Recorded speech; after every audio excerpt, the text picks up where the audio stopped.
minggu lepas kita sudah tutup dalam 7 kedai dekat Platinum Box. You mesti tahu punya, betul? Mesti you bayar DBK lah dan confirm kan.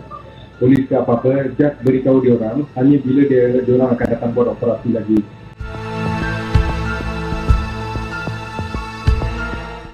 Boleh call sama dia lah. So kita lain kali kita boleh inform you bila dia ada operasi dan apa-apa. Tular satu rakaman CCTV menunjukkan dua individu dipercayai ahli Majlis Perwakilan Penduduk NPP meminta wang pelindungan daripada sebuah pusat urut. Susulan itu, Menteri Wilayah Persekutuan Hanayo mengarahkan laporan polis dibuat segera untuk menyiasat kesahihan dakwaan tersebut. Sekiranya terbukti benar, NPP yang terlibat akan dipecat tanpa kompromi. Kerajaan menegaskan tiada toleransi terhadap amalan wang pelindungan atau orang tengah. Nama? Sean. Hello, brother. Okay bro, saya J ya. Okay, sorry macam ni. Bro, saya daripada NPPWP. Dia bawa agensi DBKL.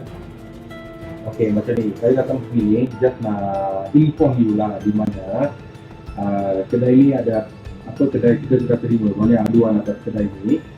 Okay, bukan you satu kedai lah, banyak kedai pun terima aduan juga. Di mana, okay, you tahu biasa memang selalu ada aduan. So kita datang sini, kita just nak beritahu sebab minggu lepas kita sudah tutup dalam 7 kedai dekat Platinum Box. You mesti tahu punya, betul? You tahu tu Ozi, 77 semua, seragam itu. So, saya salah saudara daripada aktiviti lah macam ni. Jadi, kita di Perwakilan Penduduk, kita dah dapat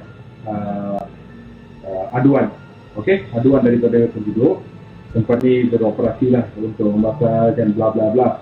Jadi, kita dalam sini nak beritahu, kalau you ada, you punya PR ke, you ada, mesti you bayar DBK lah dan confirm kan.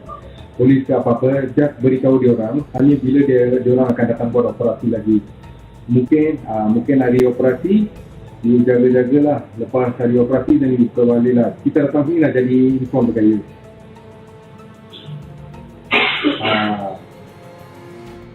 Okay, atau sebab saya bawa pengurusi kawasan ni. Pengurusi kawasan ni pun dengan saya, jadi you boleh panggil. You ada PR kan, confirm? Boleh call sama dia lah.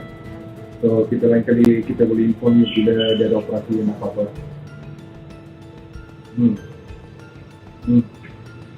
So you bila ada sini?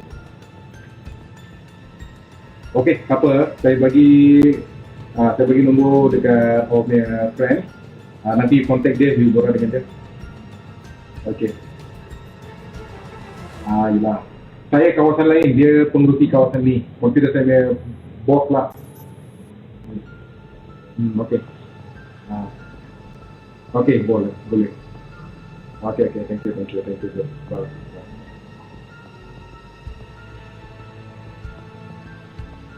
Bagi orang kad, nanti brother, you bagi dekat, you WhatsApp dekat Sean sekarang.